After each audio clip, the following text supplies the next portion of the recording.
Hello, people.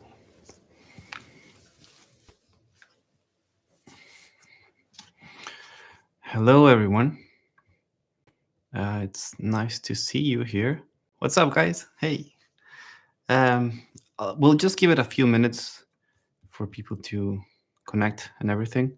While you wait, good morning. Hi, my name is Martino. Hi, guys. Um, while you wait, if you don't mind, just put in the chat where you're from or where you live and which saxophone you play, so we can just kind of get to know each other. It'll be cool. Okay, let's just give it a few minutes in here, and then we'll start. Also, can you guys hear me all right? If I do a quick sound check in here, uh, can you just give me a thumbs up if you hear the saxophone? Okay.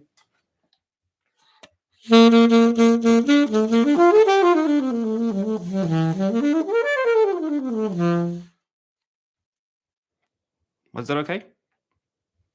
Lee Taylor, yay. Newburyport tenor, yay. Massachusetts, yay. I used to study in, I went to Berkeley for 2 years around 2009. I love Boston, love Massachusetts. Cool. Can you guys hear that okay? The saxophone is that okay? I'll do another one.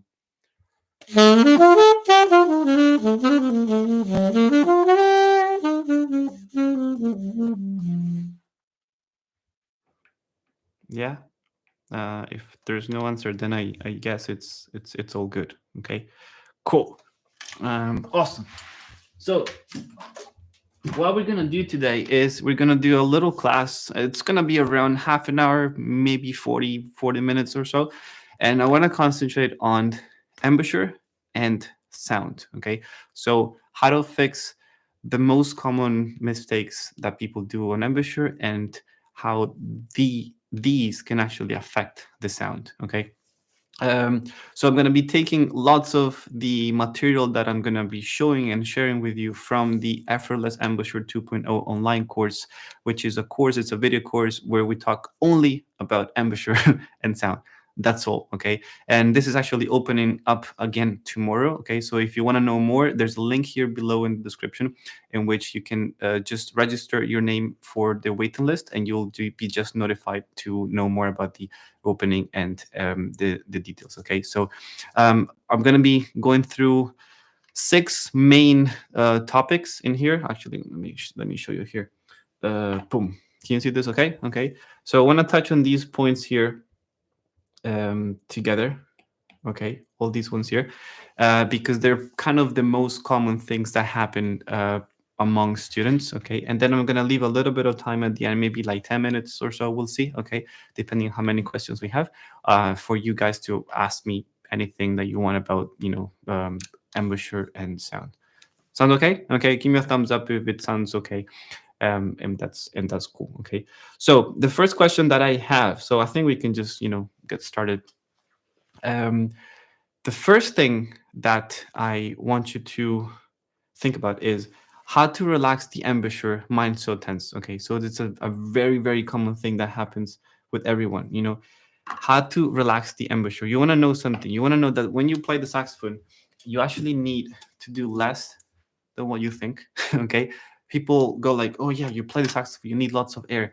Yes, but you actually need to do less. You need to put less effort so the sound just magically appears. Okay, because and I was talking about this with my students in the mentorship program last year. The only thing we have to do is we have to allow this little thing to vibrate. Okay, if there's any obstacle in the embouchure or whatever obstacle around our body, okay, that prevent the reed from vibrating properly, then we're gonna encounter all sorts of issues in the low register and the high register and whatnot. Make sense? Okay, give me a thumbs up if that makes sense, or feel free to stop me at any point, and I'll revise that. Also, if you have any questions that pop up in your mind, in your mind, okay, put them in the questions in the chat so I can actually revise all the questions at the end. Okay, awesome. So, how to relax the embouchure? Essentially, this thing here, okay, and I talk about this in the Effortless Embouchure 2.0 course a lot. Okay, this, okay, the embouchure It's just a point of contact. Boom. That's all. Okay. And as beginners, that's the first thing that people think about and talk about and they're taught because it's the most important and fundamental thing. But once you pass the beginner stage, you're gonna be thinking deeper. Okay, makes sense. So this think about and maybe write this down somewhere. The embouchure is only a point of contact between you and the saxophone. Okay, if there's anything just here, kind of um, putting obstacle to the vibration of the reed, then you're gonna be in trouble. And let me show you. So I'm gonna do two versions. Okay, I'm gonna do one version in which I play with lots of tension in there. Okay, I'm actually gonna exaggerate so you can see it. And then the second version, I'm just gonna play the normal way I usually play. Okay, and see the difference and actually hear the difference. Okay. I'm gonna do it with one note only, with one low note, and then I'm just gonna fiddle around a little bit. Check it out.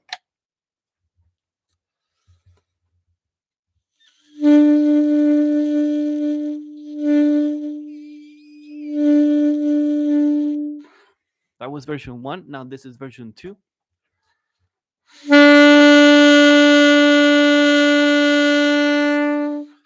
Version one again.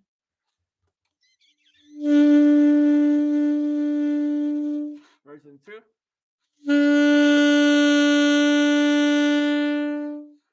Now if I play more things, all tense.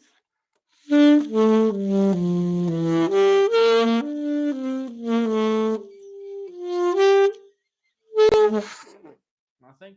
I just play normally.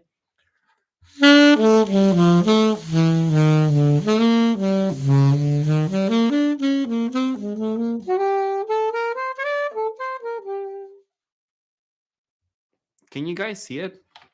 Let me know in the chat. Well, what's gonna fall? Can you see it? Can you feel it?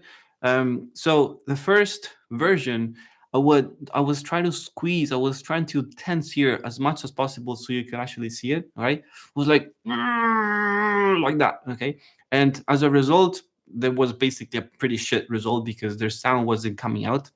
Okay, and then it was started to play things around. The low notes were not happening, or were they just jumping up, and the high notes were completely closing up. Make sense? And then when I did the version two, what happened? The sound automatically, almost magically, it opened up. Okay, it became louder. I wasn't pushing more. It just right. Check it out. I'll do it again. So version one.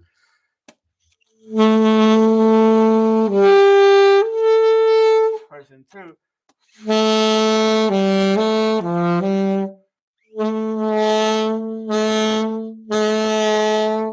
Can you see it? Right? Can you see how my muscles actually relax, go from tense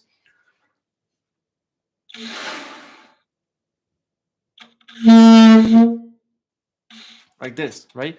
So what happens with majority of people that are learning, even with some intermediates, it's actually crazy. If you don't have good foundations, you can increase in complexity in the things you play, but the sound will never actually improve. So even some intermediate players tend to have too much happening here, too much. So that's not good because it's not, it won't give you a good sound, and it will actually be kind of it'll be holding you back for sure.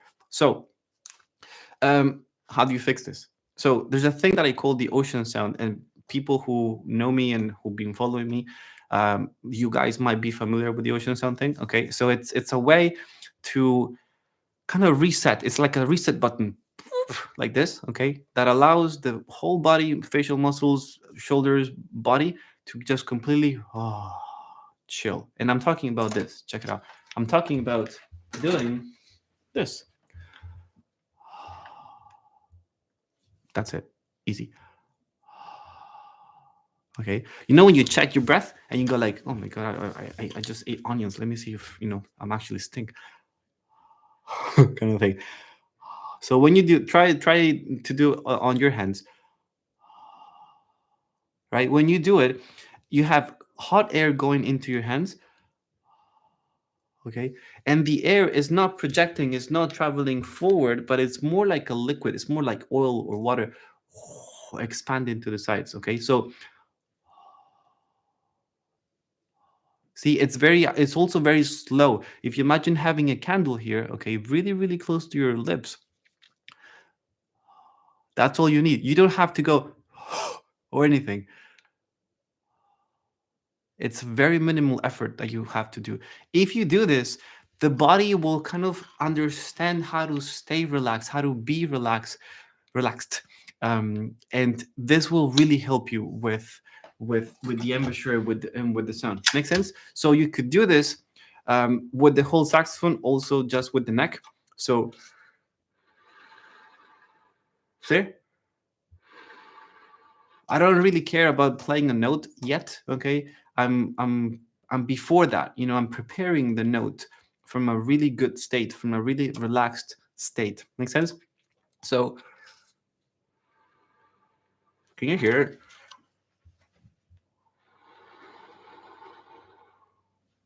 Right? I'm not forcing. I'm not actually wanting my sound to go anywhere. I'm just let it be in there, okay? And also notice how my facial muscles, how my shape, you know, stays the same. It could happen that I have, I don't know, a metronome in my mouth. It will be the exact same thing, or even just, you know, box of reeds, whatever. The face is still the same. I'm not changing the shape just because I have this thing in my mouth. See,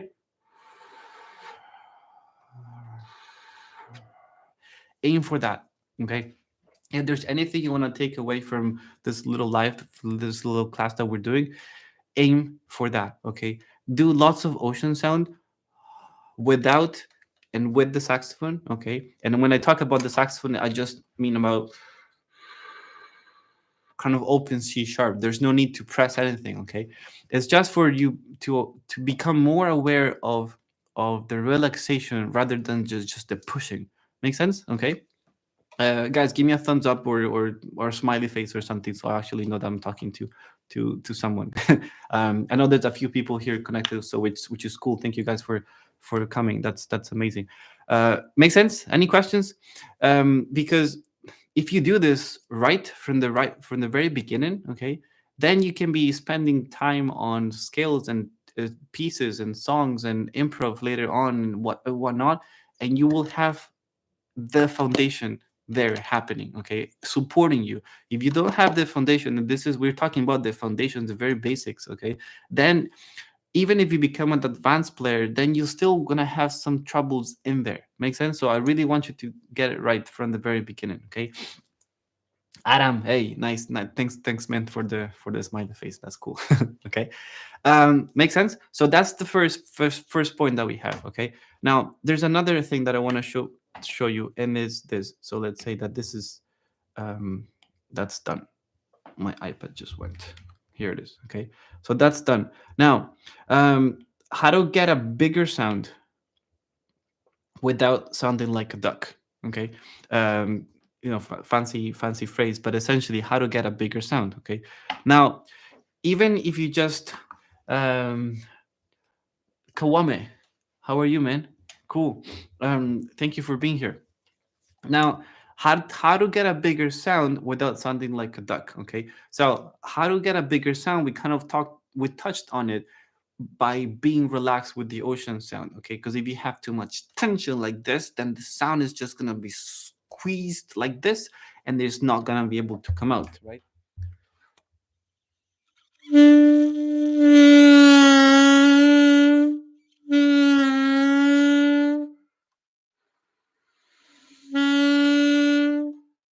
Right? So the ocean sound will really, really help. And I've seen this with students so many times. Okay.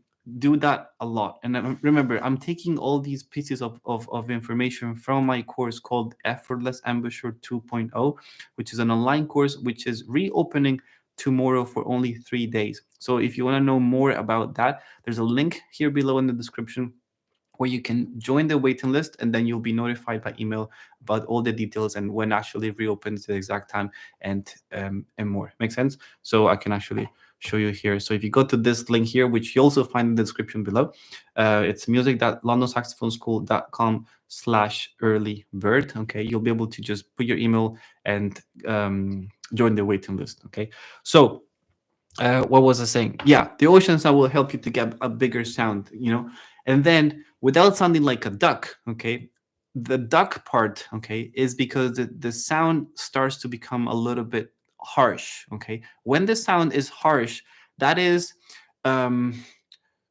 it has to do with, I would say, mouth placement on the mouthpiece. Okay.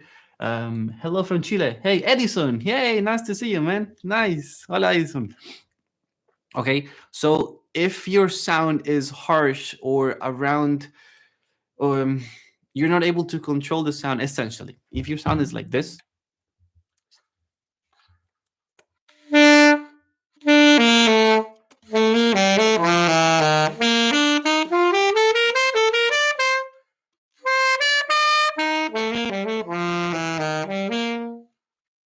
and you might say, "Yeah, that sounds okay," but now check it out. If I change something very very slightly,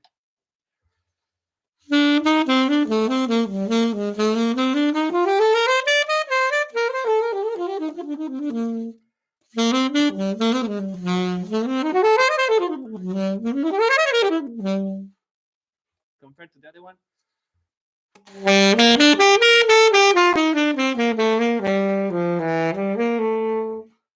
I don't know if it comes across here on YouTube with microphones and stuff.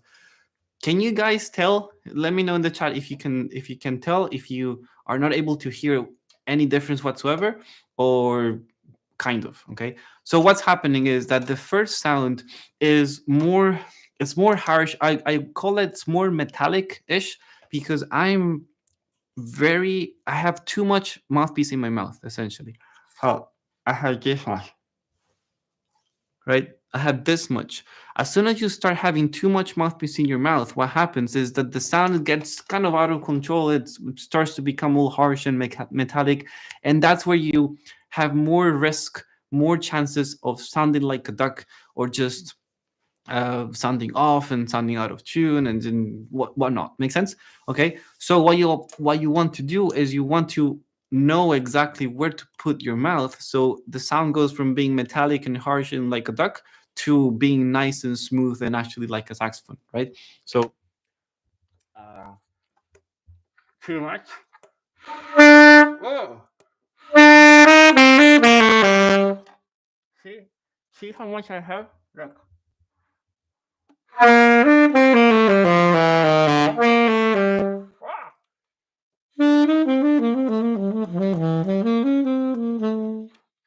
Can you see it? As soon as you have too much, I say, when you eat the mouthpiece, and if you have too much, then it's gonna be impossible to make it work. Okay, so in order for you to become more aware of this, I'm a big believer of becoming aware of things, is to give it a try and experiment. What happens if you play here, and what happens if you play at the tip?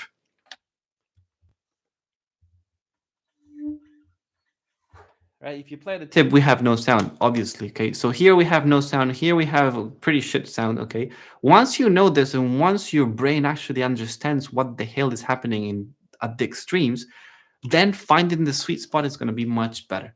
Make sense? Okay. um if you are having troubles in getting a sound that you like, a pleasant sound, if you're recording yourself and go like, oh my god, sounds so bad, okay, try this combination of ocean sound and mouth placement on the mouthpiece will really really be super beneficial. Okay, let me see who's Roman. Hey Roman, just saw your email announcing the live stream. Great to listen to you again. Yesterday I started to write an email to you. Okay, hey Roman, awesome, awesome to see you. Roman actually joined the Effortless Embouchure 2.0 course last July. So it's awesome to hear you here, to have you here again. Duck sound is real difficult listening, kind of squishy.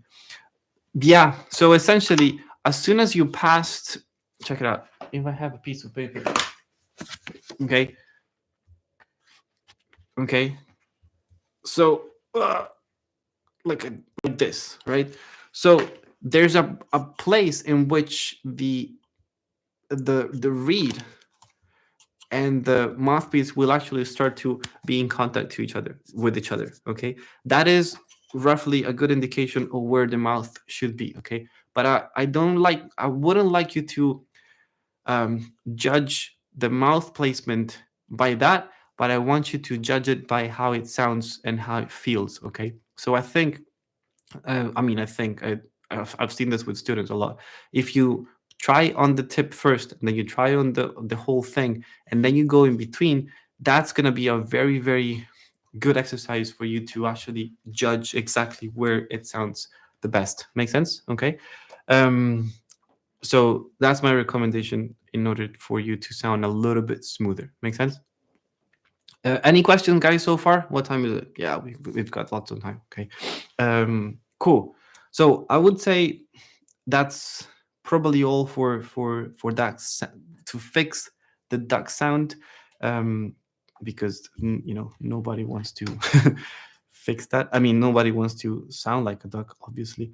Um, there's one more thing, but I might just leave it to the end. There was something else I wanted to share. I'll leave that to the end. Okay, so that's cool.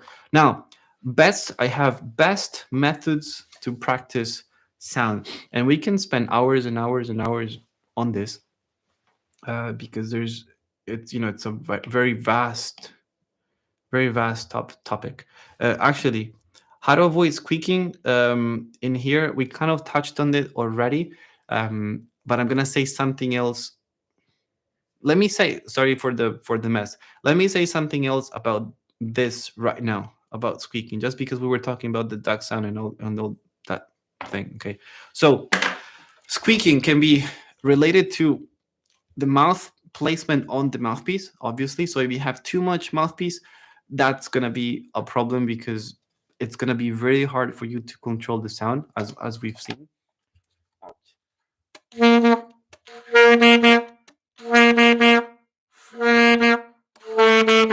you hear that horrible, annoying metallic sound?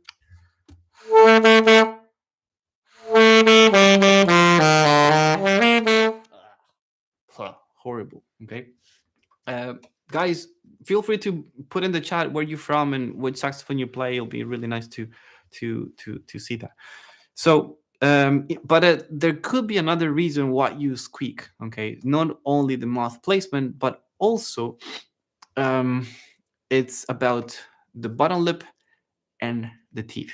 Okay, now um, you might know that there's different types of embouchure, and different players play in different ways. So you might see Maceo Parker playing in a way, Charlie Parker playing in a different way, and then you have maybe just, I don't know, Timothy McAllister or whatever classical players playing a complete different way.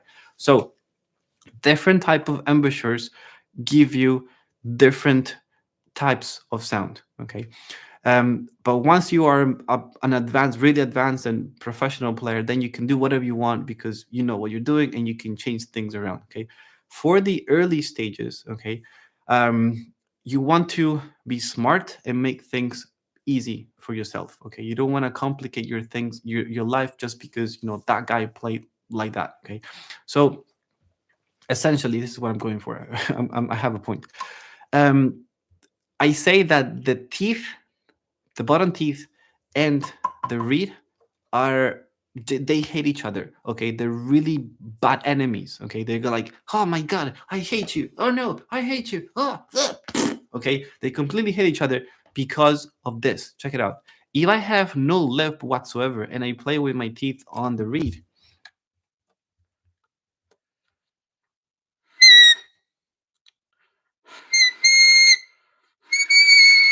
can you see it? Right? So if my lip is not cushioning the reed, right, the teeth and the reed, then I'm gonna get a squeak. Okay, and it's gonna be impossible to play any kind of sound, any kind of note.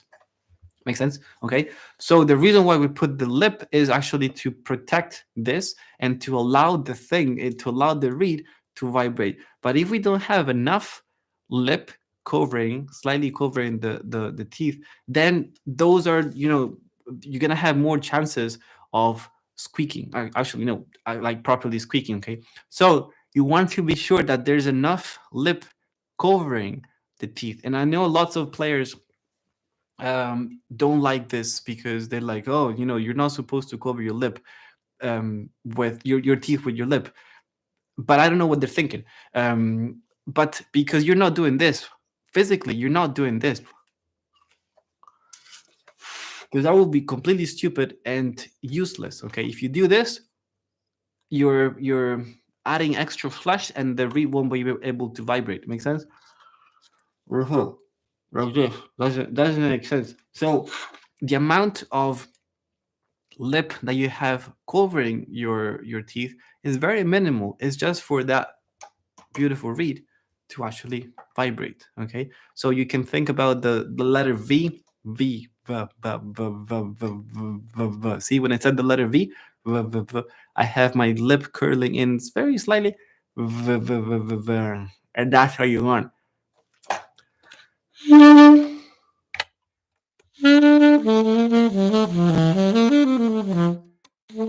Not this. Can you see it? Okay. So that's very, very, very important to remember. Okay, it's not this.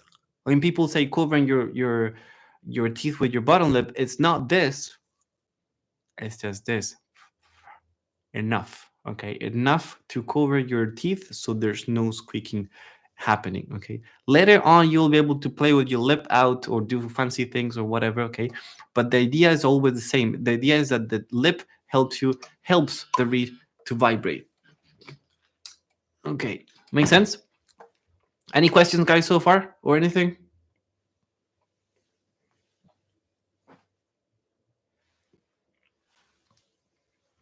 All good. So, I think that's about for squeaking. Okay. Now, best methods to practice sound. There's many. There's so many, and I'm gonna touch oops. I'm gonna touch on a few here. Um, you have to remember two things: sound on the saxophone, on the flute, on the trumpet, on the violin, on the cello, on whatever instrument starts. Where does it start? Starts here. Okay, so you have to have some kind of reference of how you're supposed to be sounding. Okay, so if you don't know how a nice saxophone sound is, then how you're actually going to be able to replicate that kind of sound. Make sense? It sounds stupid, but it's very basic and it's very important. Okay, if you want to learn how to speak Japanese, then you kind of surround yourself with Japanese people, or you listen to Japanese movies or whatever. You go to Japanese restaurants and listen to how they speak, whatever. But you surround yourself with the sound that you want to learn. Okay, if you want to learn Chinese, same thing. If you want to learn German, same thing. You go to German school, anything. Okay, but you have to have the sound around you, so your brain starts to absorb the qualities of whatever you're learning. Saxophone is the same. Music is the same. Okay, so you have to listen to music, okay, or at least have some kind of an idea of of how the thing sounds. Okay, so you have a reference, and when you practice, you can kind of copy that reference. Make sense? Okay, very, very important. Otherwise, it's just like you're kind of guessing, and you're like, oh, I don't know if I'm doing it right. I don't even know if I like it or not. Okay, as soon as you start to listen to your favorite players, and you're like, oh man, like, that guy is amazing. Whoa, so cool. Then you start to absorb these qualities, and the brain will retain those, and when you practice, you'll be able to remember, and go like, oh, brain, remember how that was? Oh yeah, let's try to look for that. Make sense? Okay, so that's the first thing. Okay, the brain is powerful, and the brain is the one that controls the whole thing. Okay, so don't skip this part because it's important. Okay, so have a reference, have a someone to copy, someone that you want to become like. Okay, very, very important. Now, how to actually practice sound on the saxophone? We have the famous low notes. Okay, and I'll tell you why. Now, low notes, long notes. Okay, low notes are extremely important and extremely boring as well. I'm super honest. I kind of hate doing long notes. Sometimes I do, sometimes I don't, but majority of the time I do them. Okay, so the purpose of long notes, and long notes are this.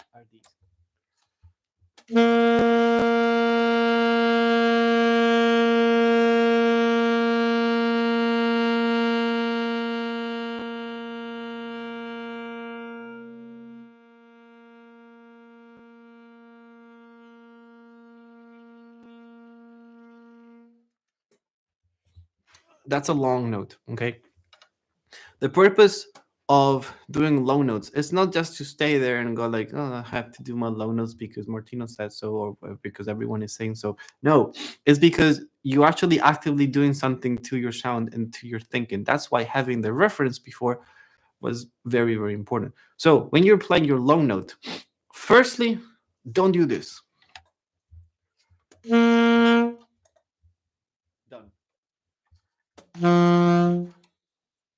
If you only play your low note for 2, 3, 4 seconds, it's gonna be completely useless, and you're not gonna get anything out of it.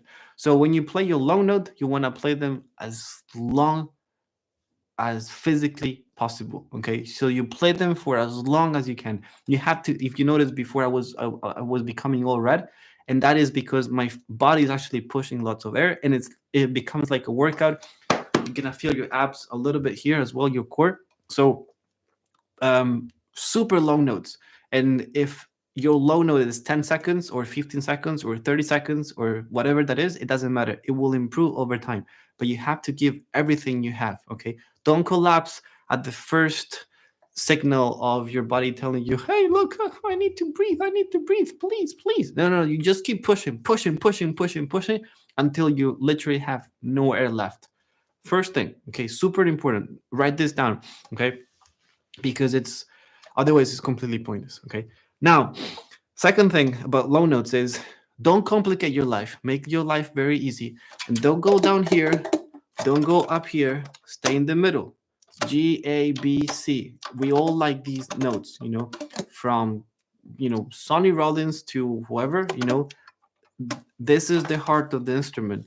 That's the middle part. If you work well in the middle part, then everything else, the bottom and the high register, are going to be good. Okay. So the middle part is very, very important. So again, in long notes, don't complicate your life. Don't go down here. Don't go up here yet. Stay here. You can play long notes on G, on A, on B, on C, or whatever. Make sense? Okay.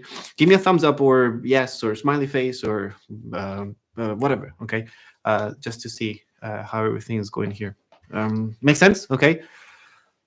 So for the low note that I did before was in G.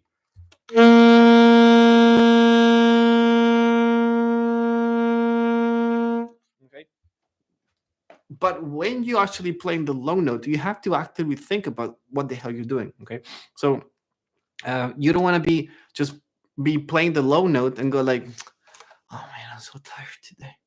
I don't want to, or like, oh, I had to send that email. I forgot. Oh shit! But I'm still playing. I'm playing this low note or whatever else. Okay, you have to be committed to figuring out how to shape the sound, and this is completely strange and abstract because you're shaping the sound where here. This is where the sound shaping happens. Okay, not here, not here, here. Okay, so when you play a low note and you're thinking about something else, you could be doing something else and that would be probably much better. Okay, so you play your low note and you physically think about your low note being your note being nice and round, nice and dark. Again, you're referencing who? You're referencing the player that you listen to, or the goal that you have. Okay, but I don't know. I have a concept in my head, but I cannot express it because it's something in here. Okay, but my idea is this.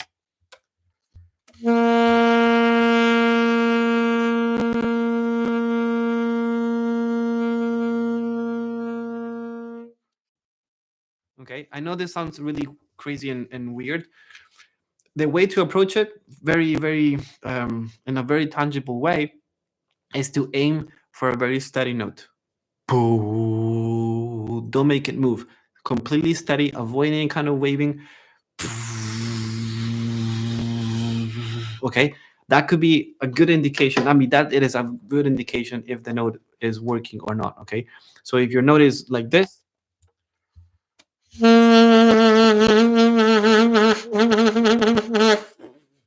right? If it's all over the place, it's because your embouchure needs strengthening, and you have to just try to aim for that essentially. Okay, so aiming for a very straight note will kind of put everything in place in here that we talked about. Okay, so write this down in your notebook or whatever. Aim for a steady note. Okay, if you aim for a steady note, then the concept of sound in here will be easier to grasp, and then the reference that you had before will be easier to follow. Make sense? Okay. Roman, cool. I'm glad everything's making sense. I hope. Makes sense. So that's what I would say in order for you to start working on sound. Okay, and you can even just do it with the neck, which is even more boring. And I'm being honest, man. It's just it's the way it is. But you have to do it, right? So if you can just you can just do it with the neck.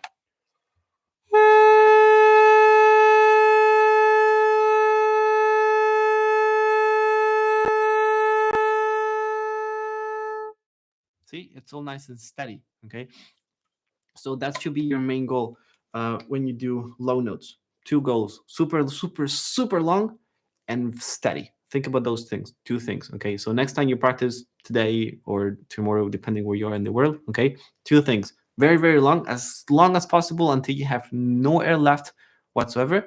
And then steady. Okay.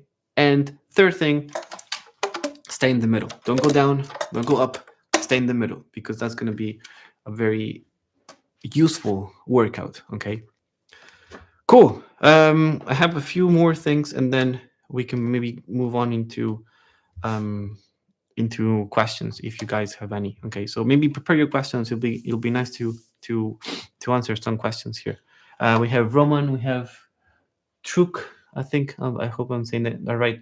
Kawame, Edison from Chile, Adam, Lee Taylor. Okay. Awesome. So, one last thing, which is not so much about sound itself, but it will actually be very beneficial. Boom, that's done. And then we have the last point, which is this one here. Not sure I'm doing things right. YouTube is too scattered. This thing, I get it so much. You have no idea. Okay. So, what happens with learning by yourself is that there's so much information out there, and even myself, when I'm trying to learn new things and new skills of editing and whatnot, I get overwhelmed with the amount of information. I don't know what's bad. I don't know what's good. I don't know who's good. I don't know who's bad. I don't know how to patch all that information together. Oh, but this guy said this. Oh, this guy said something completely different, and this guy said some this. I'm gonna try everything. So you end up in your practice room, trying 20 different things that you got from different people. Okay. The trouble with that is that you might just be like swimming in circles, like pretend you're in the ocean and you don't know where the shore is, and you're like, I'm gonna just guess I'm gonna go this way.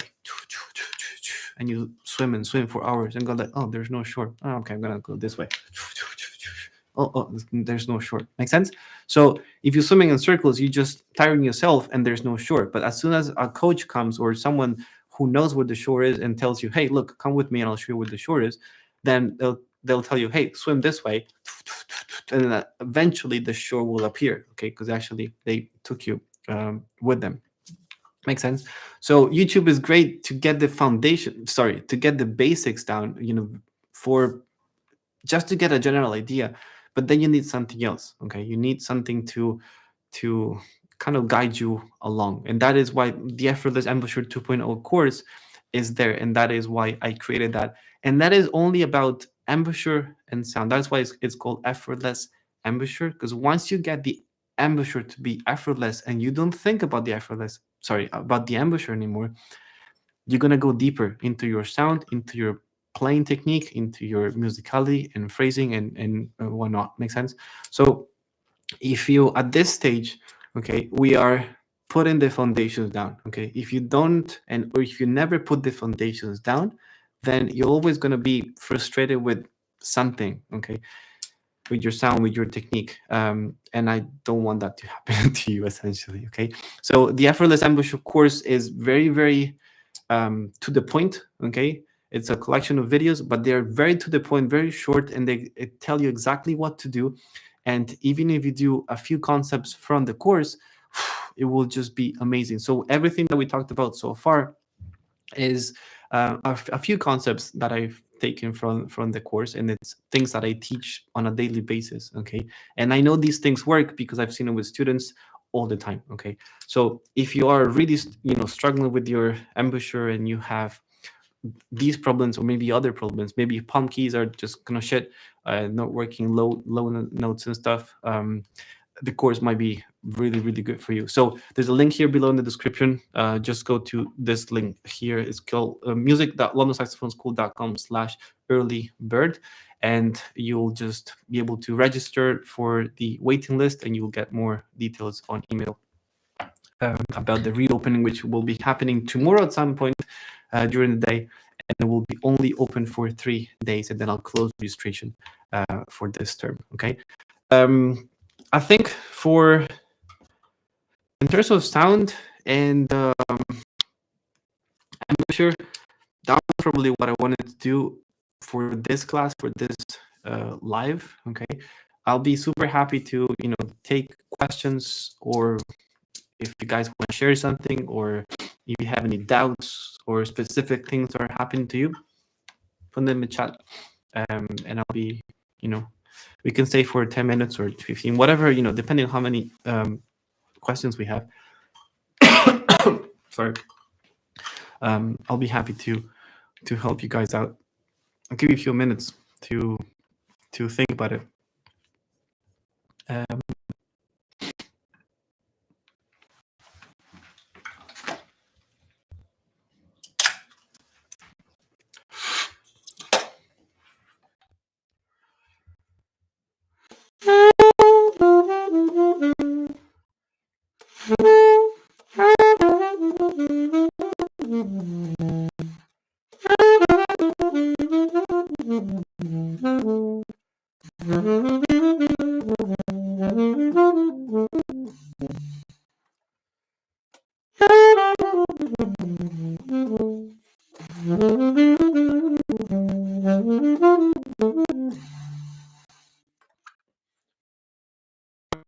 Want to share with you that I didn't, and because I don't want to give you too much and for you to think about and then overwhelm you. But this is a common thing as well. And remember, put if you have any here, so we can go through them. And another component of the embouchure that can mess you up a lot is the chin over here. Okay, so remember, our point, the point of the of achieving an effortless embouchure is to just let it be. So you are actually, this is just a point of contact between you and the saxophone. Okay, so the reed has to fully vibrate, without any obstacles whatsoever. And one of the obstacles that is a very common issue is the chin. So if the chin goes like this, here, like this. So if it's bunching up like that, what's happening to the reed? We're closing the reed up like this. So there's physically less space for air to go through. Okay, if there's less space, sound starts to be closed up, and then it's just not going to be working anymore. Okay, check it out. I'm going to make a comparison between two versions. Version 1, lots of pressure from the chin. Version 2, completely natural and flowing. So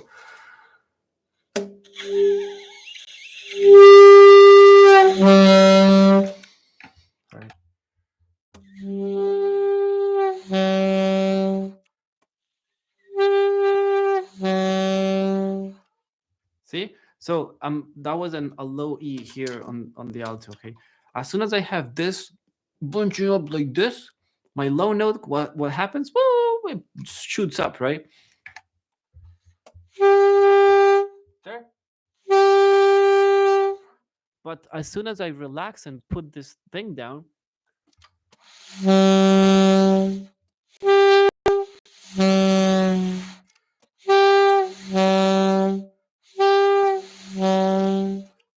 okay, that's one of the major issues when low notes jump up, because there's too much boom pressure from the chin. Okay, so what you want to do is, and I would say this again, regardless of the style and type of embouchure that you have. Okay, there's going to be minor differences between, you know, a classical and a jazz,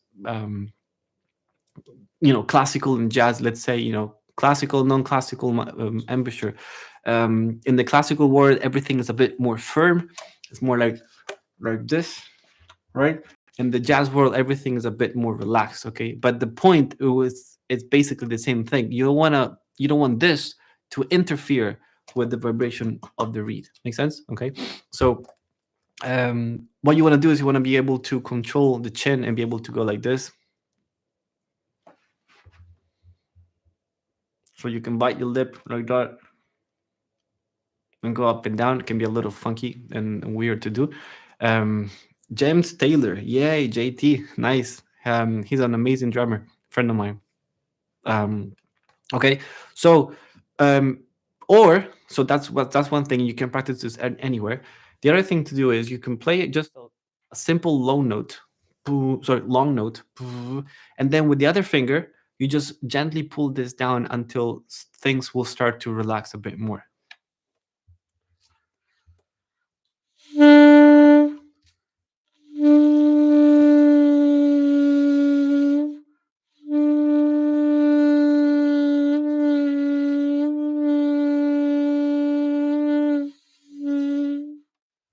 So you pull just to have the human touch on yourself, because that will create a better connection to the brain. So if you do the two things, a bit of this and a bit of that, it will start to loosen up, and it will start to help with the vibration of the reed. Make sense? It's very, very important. So write this down as well. Okay. Hamza, hey man, nice to see you. I have recently started to give online lessons on learning from different sources. Is that something you can help with? Do you give lessons to tutors about how to teach? Huh. That's an interesting question. Um, Send me an email about this. Okay. Um, Teaching how to teach is possible, I think, for sure. Okay, because it's all about the wording that you choose and how you make the student feel. So it's lots of instinct as well. It's not only about presenting the material; it's how you present the material in different ways that the student that you have actually gets it in a way that makes sense for them. Shoot me an email, Hamza, or a message on Instagram or whatever, and we'll talk about it for sure. I'll be super happy to do that. It's what I do, so that'll be cool. Cool, guys. I think that's it. Okay, so to recap, check it out. This is what we did today. We talked about how to relax the embouchure through the ocean sound. Okay, right? Remember, the ocean sound expanded like liquid, so it's going to the sides more than going forward. There's no pressure. It's just everything just remains the same. Then how to get a bigger sound without sounding like a duck? That is a mouth position on the mouthpiece. Okay, so be sure that you know what's happening at the extremes, so the sweet spot is better, and you'll be able to find it better than fine tune it. Then how to avoid squeaking? Make sure that the lip is covering the teeth just enough, so to avoid that annoying squeak sound that could happen if the teeth are too close to the reed. Okay. um, how to practice sound is, we talked about the long notes and how to play them super, super long until you have no air left whatsoever. Okay, and aim for a steady sound. Okay, if you aim for a steady sound, then you'll be able to physically improve the sound. Be present, don't get distracted. Okay, and have a reference, a musical reference of who you want to sound like. Okay, and then we also talked about the information that we find on YouTube that is a little bit too scattered, and that you need to be kind of guided into knowing exactly what to do, because the embouchure is the foundation of everything. And if you don't, it will, will kind of hunt you down forever, okay, until you actually put the foundations down, because the basics are very, very important. And this is, I think, in any skill, everyone will say, oh yeah, I always do the basics, I always do the basics. If you talk to legendary people who've been playing for 60 years, they always say, yeah, I always go to the basics. I'm like, what? You're amazing already, because the basics are super, super important. Okay. Again, if you're interested in knowing more about how to fix your embouchure and get a better sound, and have more exercises like these, very simple ones and to the point, to help you with your embouchure, my Effortless Embouchure 2.0 course is reopening tomorrow at some point during the day. I'm not going to be announcing this publicly, but only through email. So if you want to know more, just go here to London, to music.londonsaxophoneschool.com/earlybird. The link is also here below in the description. At least it should be. I'm pretty sure. Okay. And then you'll be able to join the waiting list and then get notified by email about the reopening and more details. Okay. There's also pretty cool bonuses happening in there. Anyway, the reopening will be there only for 3 days, and then I'll shut and I'll close the registration for this term, and I will reopen it again sometimes next year. I don't know when yet. Okay. So thank you, Hamza. No worries. Let me know, because that teaching thing is actually pretty interesting. Guys, I think we're done. Thank you so much for taking your time and joining me this morning. It was cool. I'm gonna try to do more lives like this, because it's pretty fun. I really enjoyed it. Okay, and till next time, subscribe to the YouTube channel if you haven't. We're really close to 10,000 subscribers, which is amazing. Follow me also on Instagram and Facebook, and join the waiting list for the Effortless Embouchure 2.0 course if you want to know more about your embouchure and how to fix it. And I'll wish you a great day. See you guys. Thank you so much. Thank you.